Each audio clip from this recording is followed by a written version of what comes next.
जय हिंद। स्वागत है बच्चों आपके अपने चैनल नवीन मैथ्स एकेडमी पर। तो बच्चों आज हम लाए हैं कुछ इंपॉर्टेंट क्वेश्चंस जो 9th क्लास के बच्चों के लिए बहुत जरूरी हैं। जिन भी बच्चों की मैथ्स में कंपार्टमेंट आई है उन बच्चों को इन क्वेश्चंस की एक बार रिवीजन करनी जरूरी है, क्योंकि आपके पेपर में ऐसे ही क्वेश्चंस आएंगे। तो बहुत सारे बच्चों की मुझे रिक्वेस्ट आई, तो मैंने डिसाइड किया कि आपको कुछ इंपॉर्टेंट क्वेश्चंस करा देने चाहिए, जिससे आपकी काफ़ी हेल्प हो जाए और आपको आपका एग्जाम देने में बहुत मदद मिले। तो चलिए बच्चों शुरू करते हैं। तो बच्चों आज मैं डिस्कस करने जा रहा हूं कुछ इंपॉर्टेंट क्वेश्चंस जो आपके एग्जाम के लिए बहुत हेल्पफुल होंगे। बिल्कुल ऐसे ही क्वेश्चंस या फिर सेम टू सेम भी ऐसे क्वेश्चंस आपके एग्जाम में आ सकते हैं। तो बच्चों इस वीडियो को जरूर देखना, एंड तक देखना, आपका गारंटीड फायदा होगा। तो चलिए बच्चों चैप्टर 1 का मैं एक क्वेश्चन ले रहा हूं, जिसमें आपको क्या कहा जा रहा है, find the value of A and B. A और बी की वैल्यू फाइंड करें। इफ 7 + 3√5 अपॉन 2 + √5 -7 - 3√5 अपॉन 2 - √5 बराबर है a + b√5। तो बच्चों ऐसा एक क्वेश्चन आपके एग्जाम में गारंटीड आएगा। इस क्वेश्चन को ध्यान से समझिएगा बच्चों। तो इसको करने के लिए आपको कुछ नहीं करना, इन दोनों को एक दूसरे के साथ कंपेयर करते हुए सॉल्व करना है। और लास्ट में आप जब कंपेयर करेंगे, जब सब कुछ सॉल्व करने के बाद, तो आपको ए और बी की वैल्यूज डायरेक्टली दिख जाएंगी। ठीक है, यहाँ पे हम सॉल्व करने के लिए एलसीएम ले, तो क्या एलसीएम आ जाएगा, 2 + √5 इंटू 2 - √5, ये एलसीएम आ जाएगा। जब इससे डिवाइड करोगे तो ये बच जाएगा, तो यानी कि 7 + 3√5 से क्या मल्टीप्लाई होगा, 2 - √5, फिर बीच में माइनस का साइन है इसलिए माइनस। ठीक है बच्चों, जब इससे डिवाइड करोगे तो ये कट जाएगा, ये बचेगा, तो यानी कि 7 - 3√5 और इससे क्या मल्टीप्लाई होगा बच्चों, 2 + √5। ठीक है, जो कि किसके बराबर है, a + b√5 के।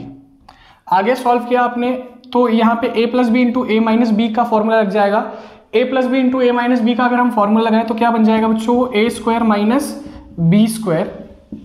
ठीक है, ऊपर इससे मल्टीप्लाई किया तो 7 × 2 = 14, 7 से इसको मल्टीप्लाई किया माइनस का 7√5, फिर इससे इसको मल्टीप्लाई किया 6√5, फिर इससे इसको मल्टीप्लाई किया तो √5 मल्टीप्लाई होकर कितना हो गया बच्चों, 5, और 5 × 3 = 15।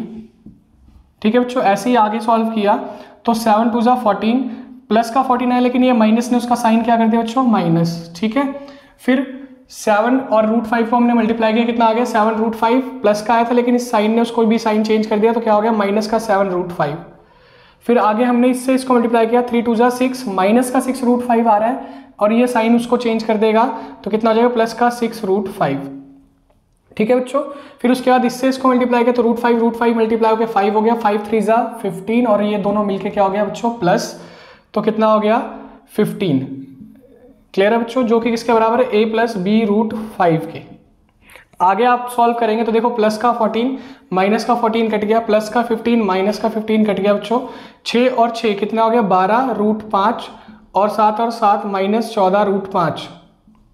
ठीक है, प्लस का 12√5 माइनस का 14√5 अपॉन में कितना बच गया, 4, 4 में से 5 गए।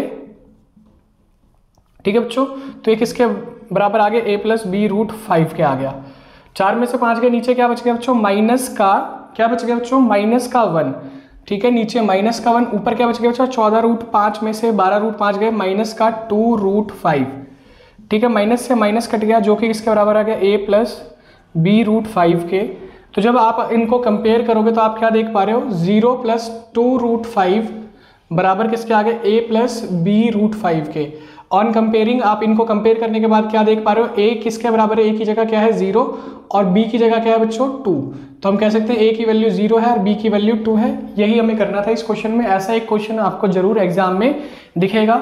बच्चों थोड़ी सी मेरी स्पीड फास्ट हो रही है, ठीक है, मैं चाहता हूं कि आपको कम से कम टाइम में अधिक से अधिक क्वेश्चन जो एग्जाम में आ सकते हैं वो क्वेश्चन करा दूं, तो इसलिए बच्चों थोड़ी सी स्पीड ज़्यादा है। ठीक है, मैं चाहता तो इसे नॉर्मल स्पीड में भी पढ़ा सकता था। ठीक है, और नॉर्मल स्पीड में फिर बच्चों मुझे काफ़ी टाइम लगेगा, तो इसलिए मैंने थोड़ी सी स्पीड बढ़ाई है। आपको अगर लग रहा है थोड़ा फास्ट है तो प्लीज़ बच्चों आप यूट्यूब की स्पीड को कम ज़्यादा करके आप देख लें। ठीक है, तो नेक्स्ट क्वेश्चन लेते हैं। ठीक,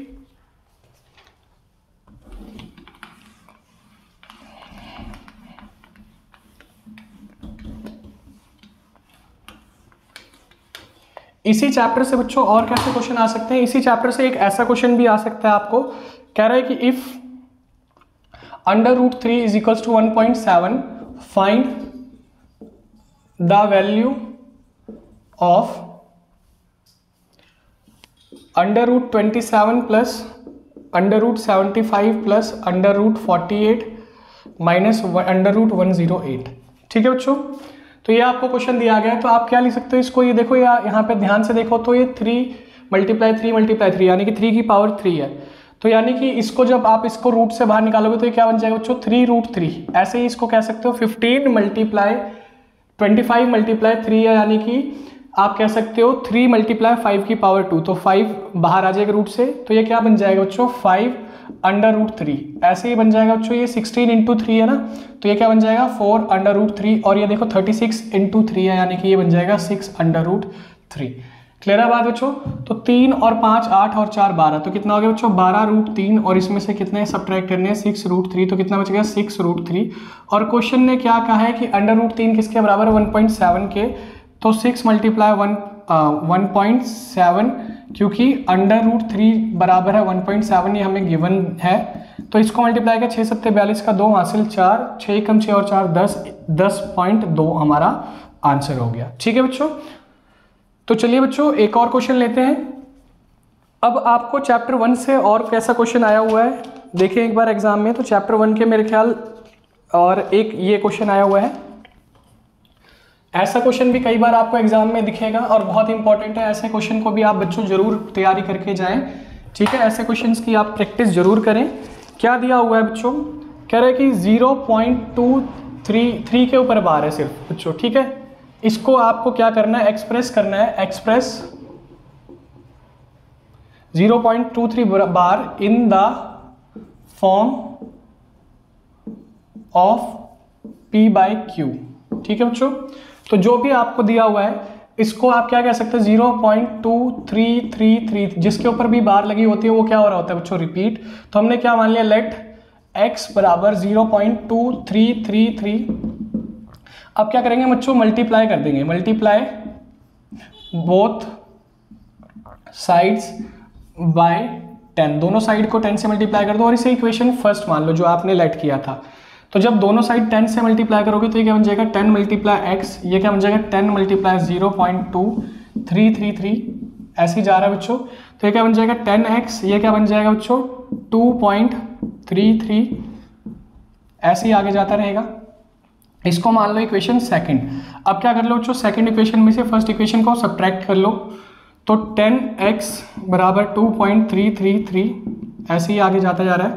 ठीक है बच्चों, इसमें से हमें क्या सब्ट्रैक्ट करना है, इसमें से हमें सब्ट्रैक्ट करना है इक्वेशन फर्स्ट को जो कि क्या था हमारा x बराबर 0.233, ऐसे ही जा रहा है। तो बच्चों ये देखो ये सेम है, इसको ऐसे काट लो तो क्या बच जाएगा 3 में से 2 गया 1, 2 में से 0 गया 2.1 बच गया, यहाँ पे इधर कितना बच गया बच्चों 9x। ठीक है बच्चों, यहाँ तक समझ में आ गया। अब हम क्या कह सकते हैं कि x बराबर देयरफॉर हम कह सकते हैं x बराबर कितना आ गया 2.1/9। अब ऊपर से बच्चों हम क्या कर सकते हैं पॉइंट हटा सकते हैं। ठीक है, 3 से इसको काटे 3 × 3 = 9, 3 × 7 = 21, कितना हो गया 0.7, ऊपर से पॉइंट हटाया हमने। ठीक है बच्चों, तो नीचे आ गया वो 0 बन जाएगा, तो कितना आ जाएगा 7/30, यही हमारा आंसर होगा। ठीक है बच्चों, तो ऐसे क्वेश्चन जरूर करके जाएं, ये भी इस तरह के क्वेश्चन पेपर में आपके बहुत बार आए हैं, बहुत इंपॉर्टेंट है ये क्वेश्चन। तो बच्चों मैं अभी जो भी आपको क्वेश्चन करा रहा हूँ, तो इससे पहले जो आपने एग्जाम दिया था, जिस एग्जाम में आपकी कंपार्टमेंट आई है, मैक्सिमम क्वेश्चन मैंने वहीं से लिए हैं। ठीक है बच्चों, इसी टाइप के क्वेश्चन आपके पेपर में फिर से आएंगे, तो जो भी ज़्यादा नंबर के क्वेश्चन है मैं वो सभी करा रहा हूँ। अगर आप चाहते हैं कि मैं 1 मार्क्स वाले भी क्वेश्चन कराऊँ तो आप मुझे बताइएगा, कोशिश करूंगा कि उसको भी मैं शाम तक उसकी भी वीडियो आपको डाल दूं। ठीक है, तो इसको आप करिए और नीचे कमेंट सेक्शन में मेंशन करिए कि 1 मार्क्स के भी आपको इंपॉर्टेंट क्वेश्चन कराएं, तो मैं वो भी करा दूंगा। ठीक है, चलो बच्चों नेक्स्ट क्वेश्चन लेते हैं।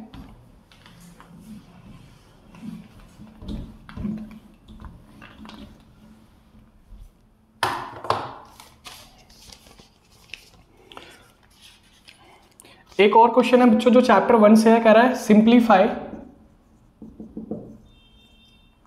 2 की पावर x - 3 4 की पावर x माइनस 1। ठीक है बच्चों, कह रहा है find the value of x, मतलब सिंप्लीफाई, मतलब सिंपल सा यहाँ पे आपको x की वैल्यू फाइंड करनी है। ठीक है, तो हम क्या कर सकते हैं, हम इसको ऐसे लिख सकते हैं 2 की पावर x माइनस 3, इसको लिख सकता हूँ 2 की पावर 2, और इसकी पावर पहले से भी एक दी हुई है बच्चों, क्या, x माइनस 1। आगे सॉल्व करें हम इसे तो क्या बन जाएगा बच्चों, ये 2 की पावर 2 मल्टीप्लाई x माइनस 1, यानी कि आगे सॉल्व करें तो क्या बन चुका होगा, ये 2x माइनस 2। जब बेस सेम होते हैं तो पावर्स भी क्या हो जाती है बच्चों, इक्वल। तो हम क्या कहते हैं कि x माइनस 3 बराबर किसके होगा, 2x माइनस 2 के। अब दोनों x वालों को एक साइड कर लेते हैं। ठीक है, तो x माइनस 2x, माइनस का 2 उधर बच गया, इसको उधर ले जाएंगे तो क्या हो जाएगा बच्चों, प्लस का 3। तो x माइनस 2x कितना बच गया, माइनस का x, इधर क्या बच गया बच्चों 1, यानी कि x की वैल्यू कितनी आ गई, -1। यही हमसे पूछी गई थी। ठीक है बच्चों, तो ऐसे क्वेश्चंस ही आएंगे चैप्टर 1 से। तो बच्चों प्लीज इन सभी क्वेश्चन को एक बार फिर से प्रैक्टिस कर लो। अब बच्चों चलो चैप्टर 2 के कैसे क्वेश्चन आए थे पेपर में, या चैप्टर 2 के, 3 के, इन सब के, 6 के, ये सब आपके बहुत गिने चुने चैप्टर आए थे पेपर में। 1 आया था, 2 आया था, 3 आया था, फिर उसके बाद बच्चों 6 आया था, फिर उसके बाद 13 आया था, और 11 आया था, और 15 आया था। ठीक है, तो बहुत ज़्यादा चैप्टर्स भी नहीं है, बहुत लिमिटेड चैप्टर्स आए थे, आसानी से आप कवर कर लोगे। ठीक है,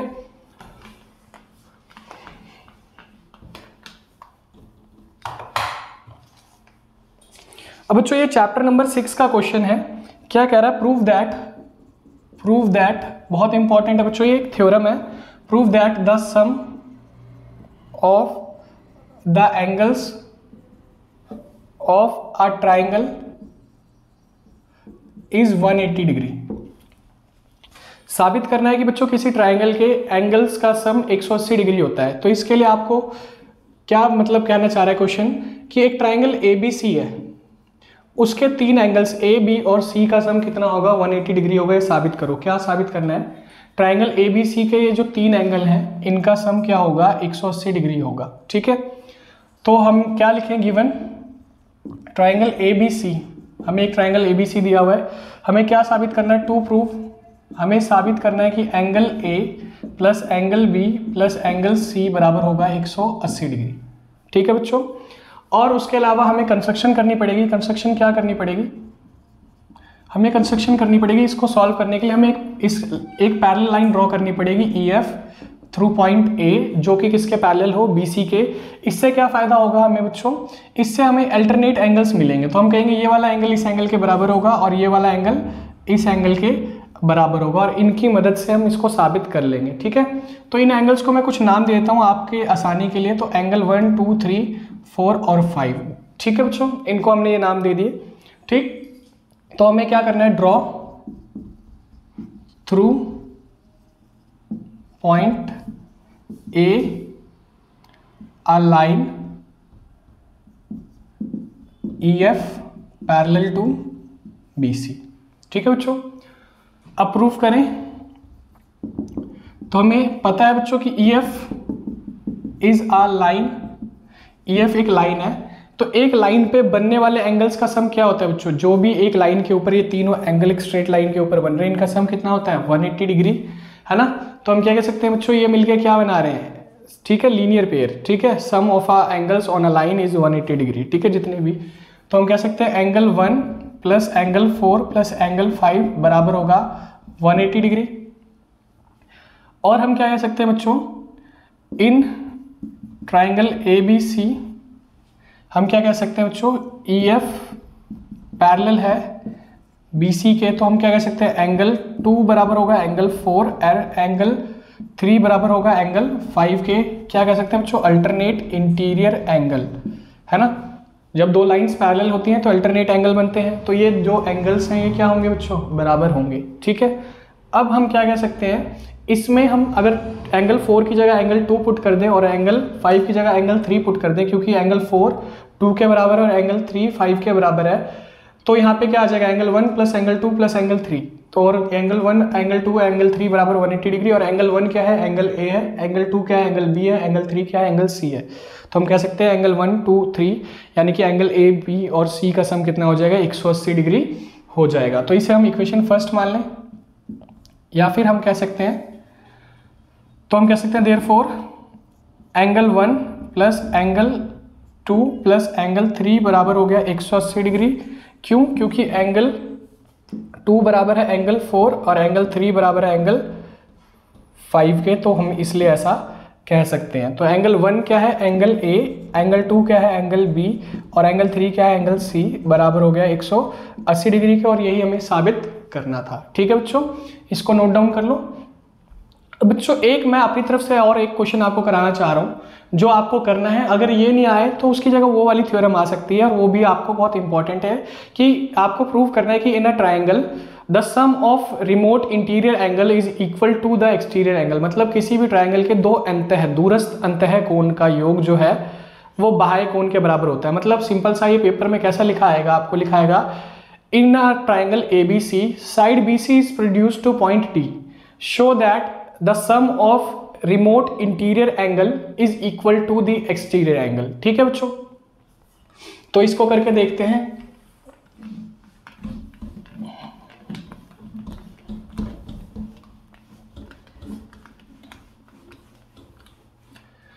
तो बच्चों क्वेश्चन क्या कह रहा है, एक ट्राइंगल ABC में उसकी साइड BC को आगे प्रोड्यूस किया गया। ठीक है, तो मान लिया हमने कि एक ट्राइंगल ABC उसकी साइड को आगे हमने प्रोड्यूस किया D तक। तो कह रहा है साबित करो ये वाला एंगल और ये वाला एंगल का सम इसके बराबर होगा। ठीक है, तो हम क्या लिखेंगे,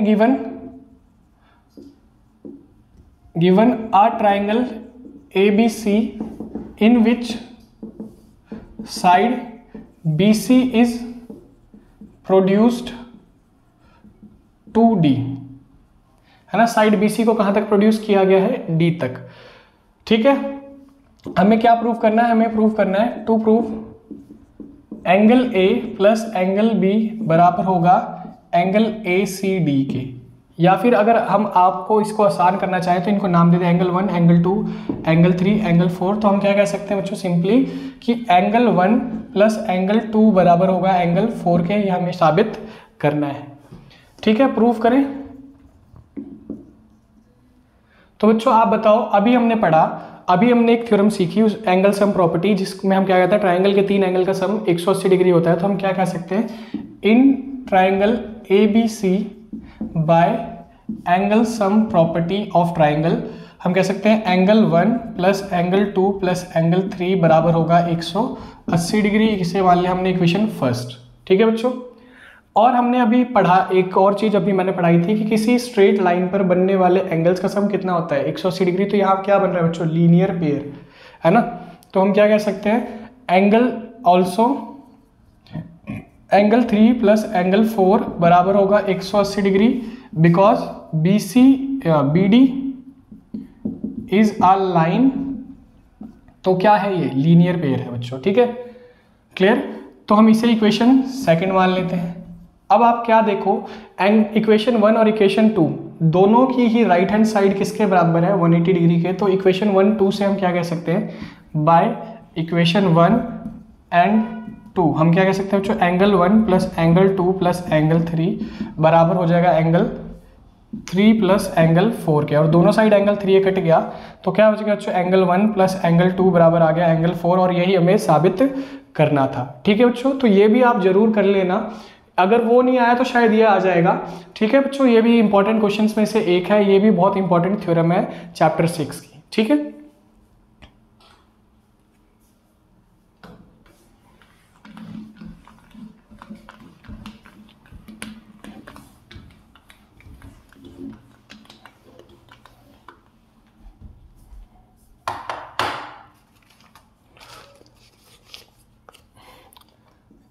ऐसा क्वेश्चन आया था बच्चों पिछली बार। क्या कह रहे हैं, DE और ये एंगल 130 डिग्री। ठीक है, तो कह रहा है in the given figure DE बराबर DF, फाइंड एंगल D बराबर कितना। ठीक है बच्चों, अब आपको क्या बोला है, ये वाला एंगल कितना होगा ये बताओ। तो आपको क्या दिया हुआ है, DE बराबर DF, है ना। तो डी ई बराबर डी एफ दिया हुआ है, गिवन है। तो हमें पता है जब किसी ट्रायंगल में कोई दो साइड्स इक्वल हैं तो उनके अपोजिट बनने वाले एंगल्स भी क्या होते हैं, equal. Angle opposite to the equal sides are also equal, ये हमने एक थ्योरम पढ़ी है, ठीक है। तो हम क्या कह सकते हैं, इस साइड के अपोजिट ये वाला एंगल है और इस साइड का अपोजिट ये वाला एंगल है, तो ये दोनों एंगल क्या होंगे, इक्वल होंगे। तो हम कह सकते हैं एंगल डी बराबर होगा एंगल एफ के, because angle opposite to equal sides are also equal, ठीक है। अब आप बताओ एंगल एफ कितने का होगा, 50 डिग्री का, क्योंकि इन दोनों का सम मिलके कितना हो जाएगा बच्चों। तो हम क्या कह सकते हैं, एंगल एफ प्लस 130 डिग्री बराबर होगा 180 डिग्री, लीनियर पेयर की वजह से, है ना। तो एंगल एफ की वैल्यू कितनी निकल के आ जाएगी बच्चों, तो आप बताओगे एंगल एफ कितना निकल आएगा हमारा, एंगल एफ निकल आएगा हमारा 50 डिग्री। अगर एंगल एफ हमारा 50 डिग्री है तो एंगल डी भी कितना हो गया हमारा 50 डिग्री। देयरफॉर एंगल डी बराबर है एंगल एफ के, तो ये दोनों ही 50 डिग्री के हो गए। और बात करें in triangle D E F bye angle sum property, हम क्या कह सकते हैं, angle D plus angle E plus angle F बराबर कितना होगा बच्चों, 180 डिग्री। तो डी और एफ की वैल्यू कितनी है बताओ बच्चों, और डी की वैल्यू तो फाइंड करनी है, ई और एफ की वैल्यू कितनी है 50। सॉरी बच्चों मैंने यहाँ पे डी लिख दिया, यहाँ पे डी नहीं, यहाँ पे ई था। डी ई के अपोजिट, डी के अपोजिट क्या है बच्चों, डी ई के अपोजिट एफ और डी एफ के अपोजिट ई, ठीक है। गलती से बच्चों यहाँ पे मैंने डी लिख दिया था, ठीक है। तो हम क्या कह सकते हैं, एंगल ई और एफ कितने के आगे हमारे 50 डिग्री के आगे, तो एंगल डी प्लस 50 बराबर 180 डिग्री, यानी कि एंगल डी हमारा कितना निकल के आ गया 80 डिग्री, ठीक है बच्चों। ये 50 और 50 100 हो गया, इसको उधर ले गए तो माइनस हो जाएगा, तो 180 में से 100 माइनस हुआ तो हमारा एंगल डी कितना निकल के आ जाएगा 80 डिग्री, ठीक है बच्चों।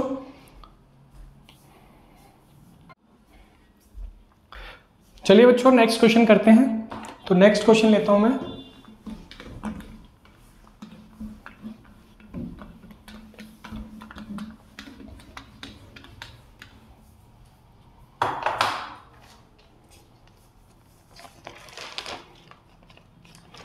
इस तरह का भी क्वेश्चन बच्चों पेपर में आया हुआ है।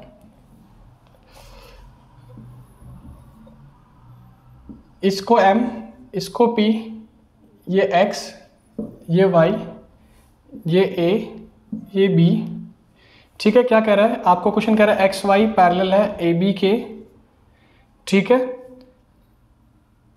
और फिर क्या कह रहा है, find the reflex angle, find reflex angle of angle P M Q, तो इसको फाइंड करना है। तो बच्चों reflex angle of P M Q निकालने के लिए हमें पहले एंगल पी एम क्यू निकालना पड़ेगा। ये एंगल 130 डिग्री का दिया हुआ है, ये एंगल 50 डिग्री का दिया हुआ है, ठीक है बच्चों। तो पी एम क्यू एंगल कहाँ है, पहले तो हम देखते हैं पी एम, ये पॉइंट क्यू दिया हुआ है, तो ये वाला एंगल पी एम क्यू है। लेकिन हमें फाइंड करने के लिए क्या बोला, ये वाला रिफ्लेक्स, ठीक है बच्चों। तो उसको फाइंड करने के लिए पहले हमें ये वाला एंगल फाइंड करना पड़ेगा, फिर हम उस एंगल को फाइंड करेंगे। तो इसके लिए आप एक कंस्ट्रक्शन कर देना, बहुत आसान हो जाएगा कंस्ट्रक्शन करना। एक लाइन ई एफ कर देना पैरेलल ड्रॉ, किसके, एक्स वाई और ए बी के। तो कंस्ट्रक्शन क्या कर दोगे, draw a line E F parallel to X Y parallel A B, मतलब ये तीनों लाइन आपस में पैरेलल है। तो आप क्या कह सकते हो बच्चों, ये वाला एंगल कितने डिग्री का होगा बताओ, 130 का। तो ये वाला एंगल है ना बच्चों, कितने निकल के आ जाएगा 50 का, क्योंकि इन दोनों angles on the same side of a transversal कितना होता है 180 डिग्री।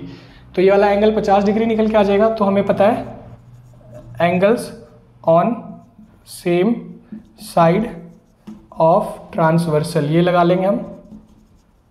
तो ये कितना आ जाएगा बच्चों 50 डिग्री। फिर आप बताओ बच्चों ये 50 है, तो ये भी एंगल कितना निकल के आ जाएगा 50। क्यों निकल आएगा 50 बच्चों, अल्टरनेट एंगल्स हैं ये दोनों, तो ये कितना निकल के आ गया 100। तो हम कह सकते हैं therefore angle P M Q हमारा कितना निकल के आ गया 100 डिग्री। लेकिन हमें क्या फाइंड करना है बच्चों, reflex angle of P M Q. तो जिस एंगल का भी रिफ्लेक्स फाइंड करना आता है उस एंगल को 360 में से माइनस कर दो तो उसका रिफ्लेक्स निकल के आ जाता है, ठीक है बच्चों।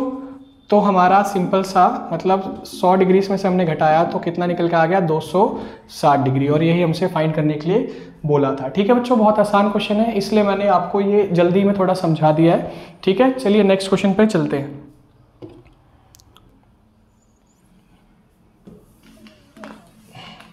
फैक्टराइजेशन के बच्चों क्वेश्चन आ सकते हैं पेपर में।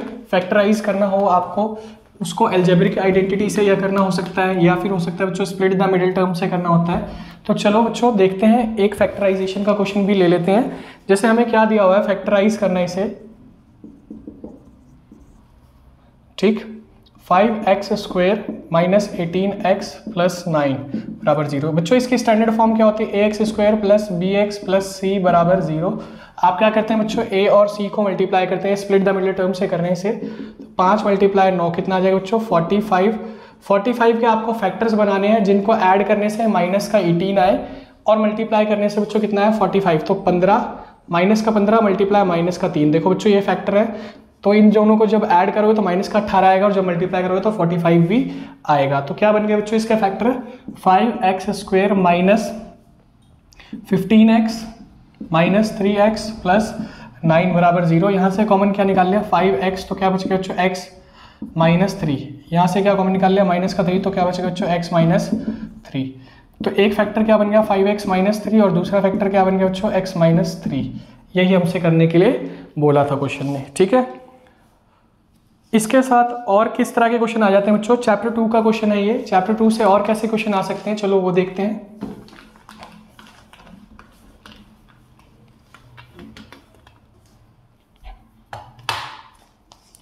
चैप्टर 2 से एक क्वेश्चन आया हुआ था बच्चों, mx बराबर 4x की पावर 3 3x की power 2 minus 4x minus 3।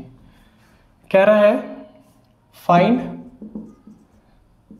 m minus 1, फिर कह रहा है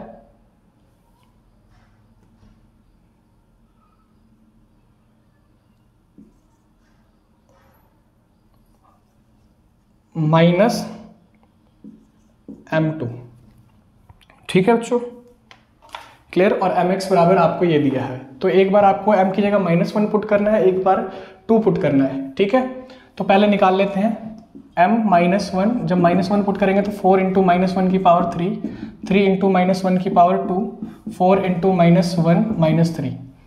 इसमें से क्या सब्ट्रैक्ट करना है बच्चों, इसमें से हमें सब्ट्रैक्ट करना है m की जगह क्या पुट करना है, अब x की जगह क्या पुट करना है 2। तो 4 × x की जगह बच्चों क्या आ जाएगा 2 2 की पावर 3 माइनस 3 × 2 की पावर 2 फिर 4 × 2 -3।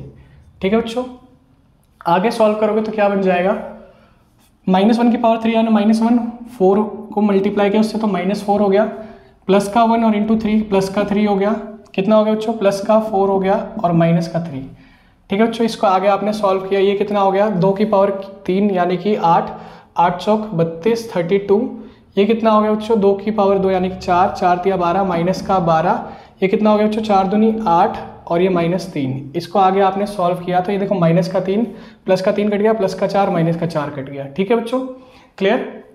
ये माइनस बाहर बच गया, 32 में से 20 और 3 23 घटाए हमने, कितने बच गए बच्चों 9। ठीक है, तो कितना आ गया हमारा आंसर -9। क्लियर है बात बच्चों। ठीक है, चलिए बच्चों नेक्स्ट क्वेश्चन पे बढ़ते हैं।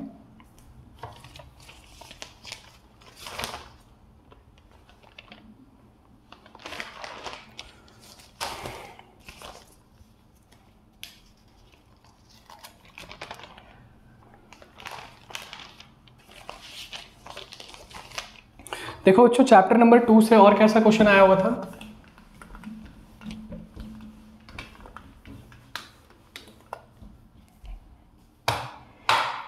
एक क्वेश्चन और ले लिया हमने, x² प्लस mx माइनस 30 बराबर x minus 5 into x plus 6। तो इस तरह का भी क्वेश्चन बच्चों एग्जाम में आ सकता है। तो इसमें क्या करना है आपको बोला गया है, इसमें find the value of m की वैल्यू फाइंड करनी है। ठीक है बच्चों, तो x² प्लस mx माइनस 30, इसको सॉल्व करोगे क्या बन जाएगा x इंटू एक्स प्लस 6 फिर -5 इंटू एक्स प्लस 6। आगे सॉल्व करोगे क्या बन जाएगा x² plus 6x minus 5x minus 30। इधर क्या बन गया बच्चों x² प्लस mx माइनस 30। अब आपने आगे सॉल्व किया तो क्या बच जाएगा बच्चों x² प्लस एक्स माइनस 30, इधर भी क्या बच जाएगा बच्चों x square plus M X minus 30, देखो एक्स स्क्वायर इधर भी, एक्स स्क्वायर इधर भी, माइनस का 30 इधर भी और माइनस का 30 इधर भी कट गया। तो एम एक्स बराबर क्या आ गया एक्स, यानी कि एम बराबर क्या आ जाएगा एक्स डिवाइडेड बाय एक्स, यानी कि एम की वैल्यू कितनी आ गई बच्चों 1, और यही आपसे पूछी गई थी। ठीक है बच्चों, नेक्स्ट क्वेश्चन लेते हैं। तो नेक्स्ट क्वेश्चन की बात करूं तो ये आया हुआ है बच्चों चैप्टर नंबर 1 से, बहुत आसान पेपर आया था बच्चों ये आपका, और इस बार इससे भी आसान मेरे हिसाब से आना चाहिए। ये दिया हुआ है और आपसे पूछा जा रहा है कि ये रैशनल है या इरैशनल, बताओ बच्चों। ये रैशनल है वैसे तो, देखो कैसे रैशनल है ये बच्चों, जब इनको मल्टीप्लाई करोगे तो ये क्या बन जाएगा, ये बन जाएगा।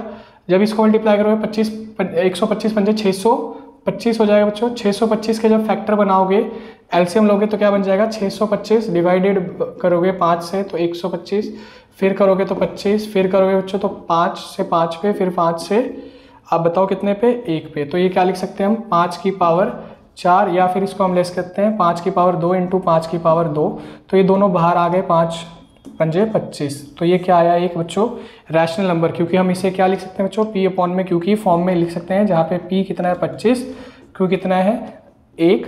और रैशनल नंबर की कंडीशन क्या होती है, रैशनल नंबर जो है बच्चों वो एक ऐसे रैशनल नंबर जो होता है वो पी अपॉन में क्यू की फॉर्म में लिखा जा सकता है, जहाँ पे पी और क्यू इंटीजर्स होते हैं, ठीक है, और जहाँ पे क्यू कभी 0 नहीं हो सकता। तो ये बिल्कुल इस कंडीशन को सेटिस्फाई कर रहा है, यानी कि ये एक रैशनल नंबर है। ठीक है,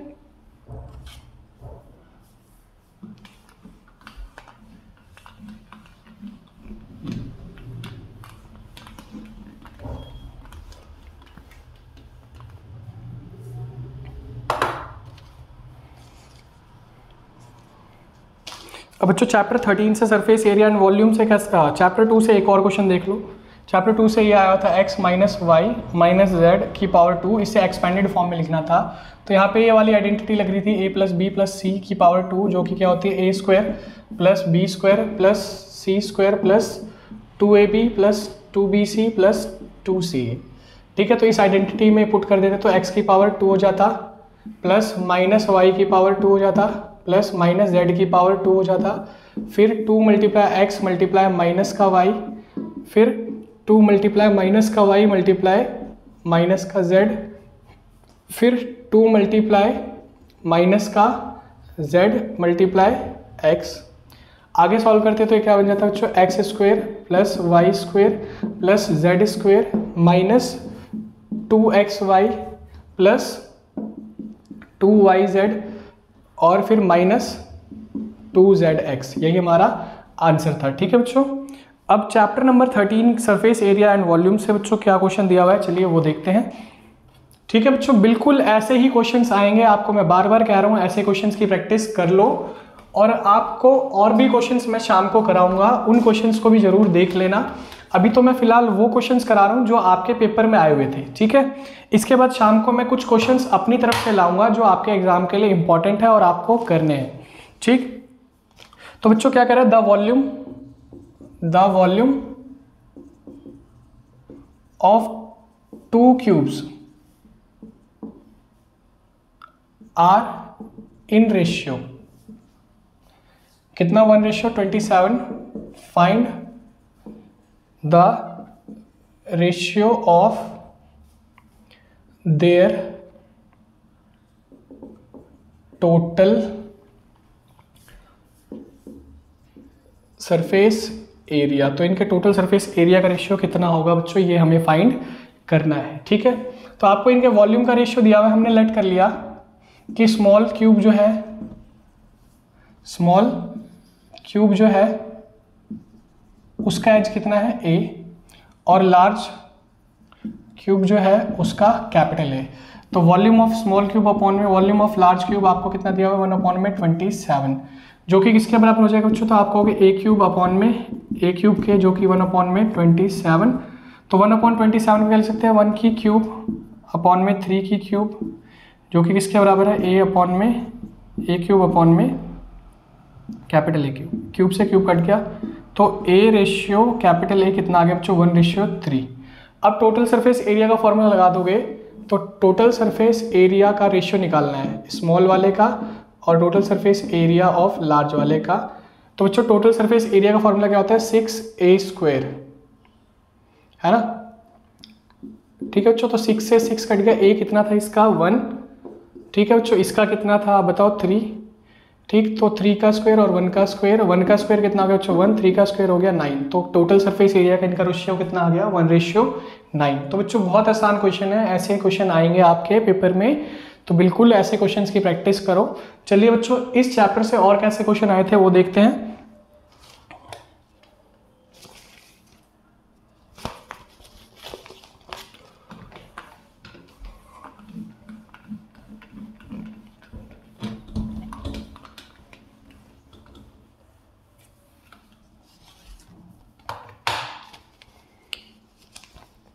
बच्चों एक क्वेश्चन आया था, the height of a cone, height of cone दी हुई थी आपको कितनी 12 सेंटीमीटर। ठीक, फिर उसके बाद क्या रहा है, and base radius, and radius of base कितना दिया बच्चों 5 सेंटीमीटर। फिर कह रहा है find the curve surface area of cone, CSA of cone कितना होगा। तो बच्चों CSA ऑफ कोन का फॉर्मूला क्या होता है πRL। तो बच्चों L तो आपको दिया नहीं हुआ, क्या दिया हुआ है, एक कोन है, इस कोन की हाइट कितनी है 12 और इसका रेडियस कितना है बच्चों 5। तो आपको L तो दिया नहीं, L निकालना पड़ेगा, L पाइथागोरस थ्योरम से निकालोगे। तो L बराबर क्या होता है बच्चों √h² हाइट का स्क्वायर प्लस रेडियस का स्क्वायर। तो हाइट कितनी है बच्चों 12 का स्क्वायर जमा 5 का स्क्वायर, तो कितना हो जाएगा 12 का स्क्वायर 144, 5 का स्क्वायर बच्चों 25, तो यानी कि कितना आ गया √169 यानी कि 13। तो बताया था बच्चों पैथागोरियन ट्रिपलेट्स याद कर लेने के लिए आपको, तो ये कितनी निकल के आ गई 13। ठीक, तो कर्व सरफेस एरिया का कोन का, curve surface area of cone का फॉर्मूला लगाना था आपको। तो पाई की वैल्यू कितनी होती है बच्चों 22/7, आर कितना दिया हुआ है बच्चों 5 और एल कितना दिया हुआ है 13। तो कितना हो गया बच्चों 22 × 13 × 65 अपॉन में 7, जो भी कैलकुलेट करके आएगा इसको आपका वही आंसर था। तो बच्चों इतने आसान क्वेश्चंस आए हुए थे देखो। ठीक है, और नेक्स्ट कैसा क्वेश्चन आया था चलो वो देखते हैं।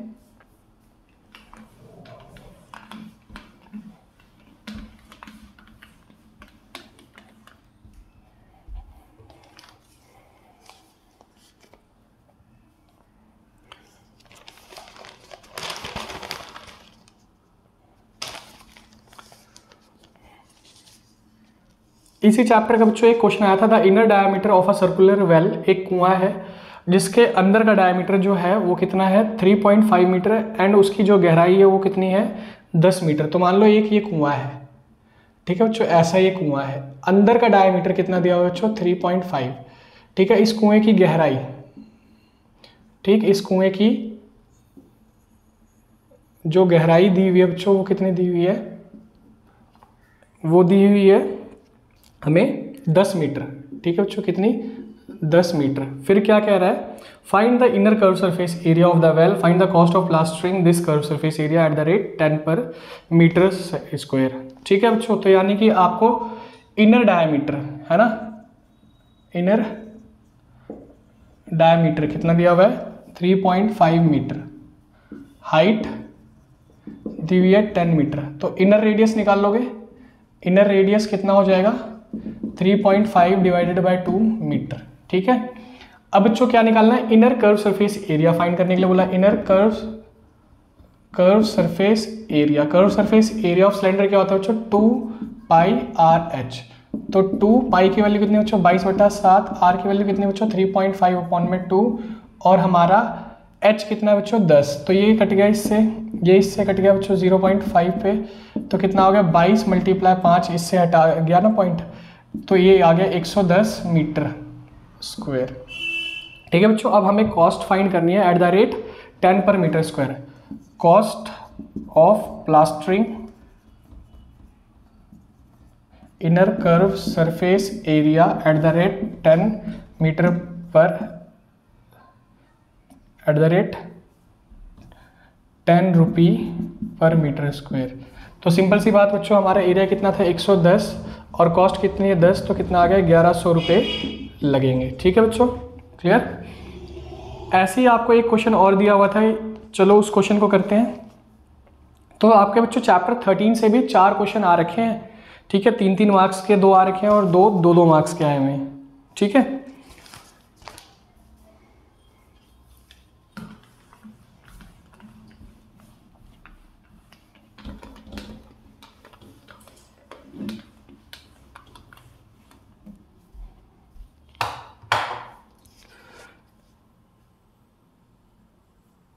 बच्चों कह रहा है क्वेश्चन, अगला क्वेश्चन क्या कह रहा है, a large cylindrical vessel is filled up to a height of 32 centimetre with orange juice. एक सिलेंड्रिकल बर्तन है जिसमें जूस कितना भरा हुआ है, 32, मान लो यहाँ तक जूस भरा हुआ है, तो ये कितनी हाइट तक भरा हुआ है, 32 सेंटीमीटर इसमें ऑरेंज जूस भरा हुआ है। And the radius of the vessel, इस बर्तन का जो रेडियस है, इस बर्तन की जो त्रिज्या है वो कितनी है बच्चों, 15 सेंटीमीटर है। फिर कह रहा है the juice is filled in small cylindrical glasses. अब इसमें से जूस निकाल के छोटे छोटे ग्लासेस में डाला जा रहा है, ठीक है। कह रहा है जिसकी हाइट कितनी है, 8 सेंटीमीटर, जिसकी हाइट 8 सेंटीमीटर है।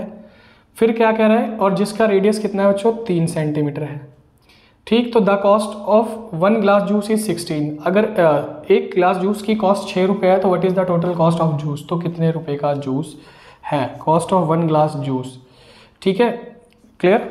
तो बच्चों ये ग्लास है, ये बर्तन है वेसल, और एक ग्लास है। तो कह रहा है इस वेसल में पहले तो हमें ये निकालना पड़ेगा कितने ग्लास जूस भरा हुआ है, फिर एक ग्लास जूस 6 रुपये का है, तो टोटल इसमें जो जूस है वो कितने रुपए का, ये हमें बताना है। तो हम नंबर ऑफ ग्लास निकालेंगे पहले, तो बच्चों दोनों का वॉल्यूम निकालेंगे, तो वॉल्यूम ऑफ वेसल निकाल लो, वॉल्यूम ऑफ वेसल निकाल लेना, और इसको डिवाइड कर लेना वॉल्यूम ऑफ ग्लास से। तो क्या निकल आएंगे बच्चों, नंबर ऑफ ग्लास। अरे बच्चों, तो इस क्वेश्चन में आप क्या करोगे, नंबर ऑफ ग्लासेस कैसे निकल के आएंगे, वॉल्यूम ऑफ वेसल मतलब वेसल में कितना जूस है और एक ग्लास में कितना जूस आ रहा है उससे डिवाइड कर दो तो पता लग जाएगा कितने ग्लास जूस है।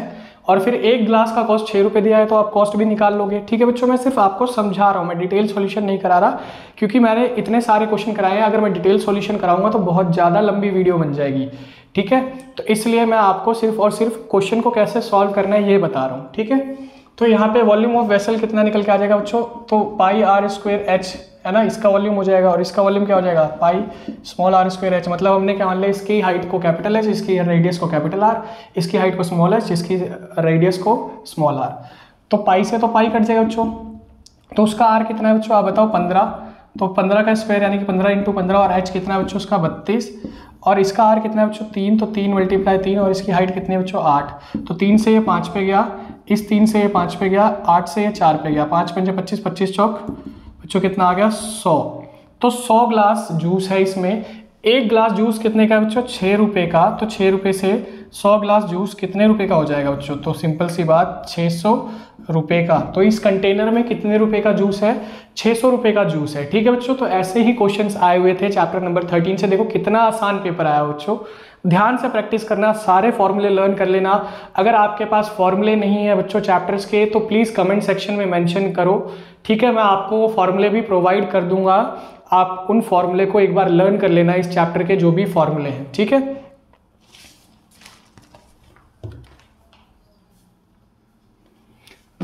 चलो बच्चों और देखते हैं कैसे क्वेश्चंस आए हुए थे, ठीक। शाम को बच्चों मैं फिर एक और वीडियो लाऊंगा, और उस वीडियो में मैं खुद से अपनी तरफ से कुछ इंपॉर्टेंट क्वेश्चन कराऊंगा 15-20। उन क्वेश्चंस को जरूर एक बार प्रैक्टिस कर लेना, वैसे क्वेश्चन आने की बहुत ज़्यादा चांसेस हैं। ये तो बच्चों आपका पिछला पेपर कैसा आया हुआ था वो पेपर हम डिस्कस कर रहे हैं, ठीक है। और ऐसे ही क्वेश्चन आएंगे, जरूरी नहीं है कि सेम टू सेम आए या जो मैं करा रहा हूँ वो भी सेम टू सेम आए, ऐसा नहीं है। लेकिन इनके जैसे ही क्वेश्चन आएंगे, आप इनको करके चले आना, गारंटीड आप अपना मैथ्स का एग्जाम क्लियर कर लोगे, ठीक है।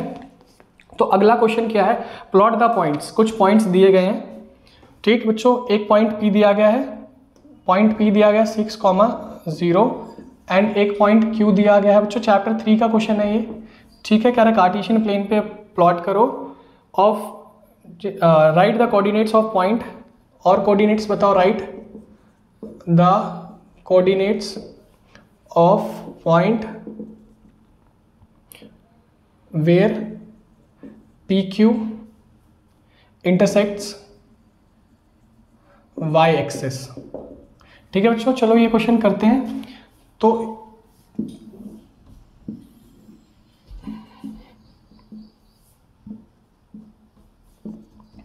इधर पॉजिटिव x एक्सिस होती है बच्चों, इधर नेगेटिव x एक्सिस होती है, इधर पॉजिटिव y एक्सिस और इधर नेगेटिव y एक्सिस। इसको हमने 0, 1, 2, 3, 4, 5, 6, 1, 2, 3, 4, 5, 6, ठीक है बच्चों, -1 -2, वैसे माइनस की जरूरत नहीं है हमें, -3 -4 -5, ठीक है। ऐसे यहाँ पे -1 -2 -3 -4, ठीक। क्या कह रहा है, x की वैल्यू 6 और y 0, x 6 और y 0 कहाँ आएगा बच्चों, यहाँ आएगा ये पॉइंट। फिर क्या कह रहा है, पॉइंट P था ये x 6 y 0, और पॉइंट Q क्या था, x भी 2 और y भी 2, तो ये यहाँ आएगा बच्चों पॉइंट Q x भी 2 और y भी 2। कह रहा है कि ये y एक्सिस को जहाँ पे भी कट करे, इंटरसेक्ट करे, उसके कोऑर्डिनेट्स क्या होंगे। तो बच्चों जब इसको ज्वाइन करोगे तो ये y एक्सिस को यहाँ कट करेगा, तो आपसे यही पूछा था, तो y के क्या होंगे बच्चों 0,4 इस पॉइंट पे ये इंटरसेक्ट करेगा y एक्सिस को, तो यही हमारा आंसर आपसे ये पूछा गया था। क्लियर है बच्चों। हो सकता है बच्चों ये ग्राफ मेरा थोड़ा एक्यूरेट ना बना हो सकता है यहाँ से भी जा सके, आप जब कॉपी में बनाओगे तो थोड़ा एक्यूरेसी ज़्यादा होगी, ठीक है, देख लेना एक बार, ठीक।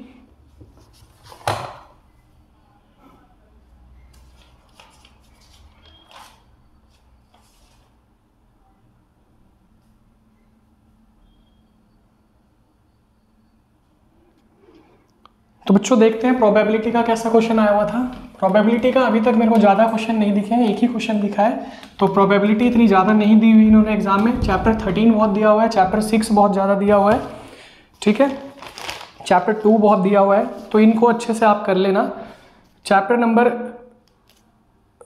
15 से आपको दिया हुआ है on checking the boxes of 5 litre ghee. 5 litre घी के डब्बे हैं, उनको चेक किया, चेक करने के बाद क्या पाया गया कि उनके वजन कुछ इस प्रकार थे, 4.798 kg है ना, ऐसे 4.795, 4.64, 4.805, 4.86, 4.825, 4.914, 4.801, 4.798 और 4.681, ऐसा कुछ दिया हुआ है। तो आपको क्या कह रहा है, इसमें आपको क्या फाइंड करना है, अब box of ghee is picked at random, find the probability that the amount of ghee in the box is picked is between 4.8 and 4.9। तो प्रोबेबिलिटी फाइंड करनी है किसकी बच्चों, कि जो घी निकल के आए वो कितने वजन का निकल गया है, 4.8 kg से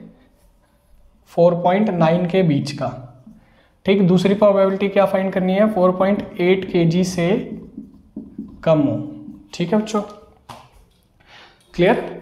तो बच्चों देखो अभी हमें ये चेक करना पड़ेगा कि 4.8 से 4.9 के बीच कितने हैं। तो 4.8 से और 4.9 के बीच 1 2 3 4 है ना।